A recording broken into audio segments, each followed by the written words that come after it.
کہ اس منہ کی بدبو والی حدیثوں کی بنا پر بعض ائمہ روزدار کو شام کے وقت مسواک کرنے کو منع فرماتے ہیں۔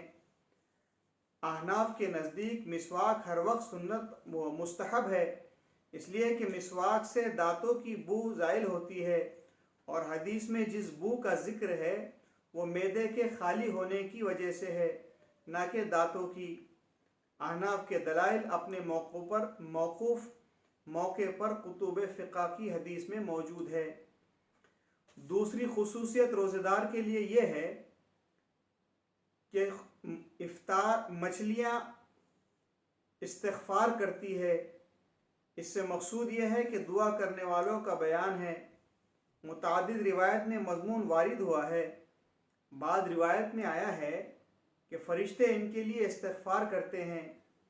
میرے چچا جان کا ارشاد ہے کہ مچھلیوں کی خصوصیت بظاہر اس وجہ سے ہے کہ اللہ تعالیٰ شانہ کا ارشاد ہے، ان الذین آمنوا وعملوا الصالحات سیجعل لهم الرحمن ودا، جو لوگ ایمان لائے اور اچھے اعمال کیے، حق تعالیٰ شانہ ان کے لیے دنیا ہی میں محبوبیت فرما دیں گے۔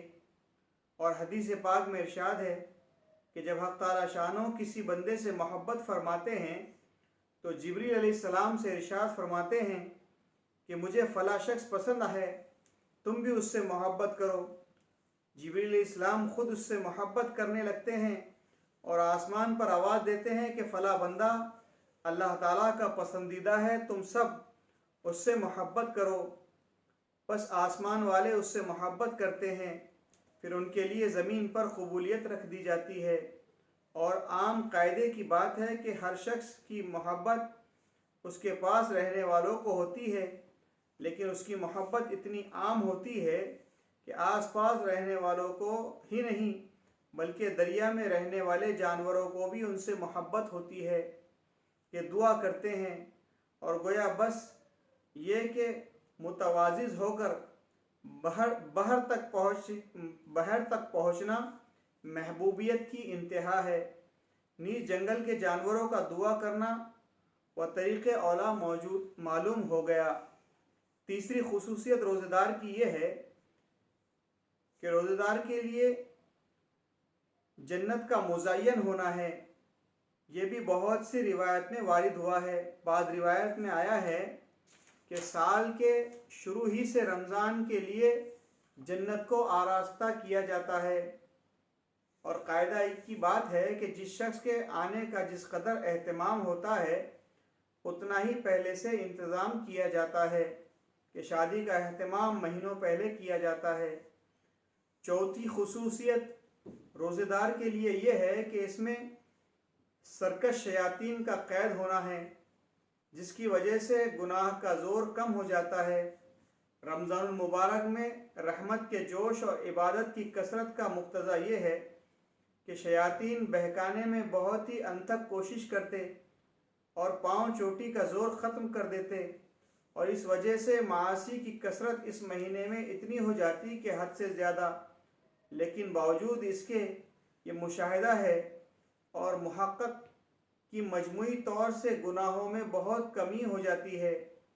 کتنے شرابی کبابی ایسے ہیں کہ رمضان المبارک میں خصوصیت سے نہیں پیتے، اور اسی طرح اور بھی گناہوں سے کھلی کمی ہو جاتی ہے، لیکن اس کے باوجود گناہ ہوتے ضرور ہے، مگر اس کے سرزد ہونے سے اس حدیث پاک میں تو کوئی اشکال نہیں، اس لیے کہ اس کا مضمون ہی یہ ہے کہ سرکش شیاطین قید کر دیے جاتے ہیں۔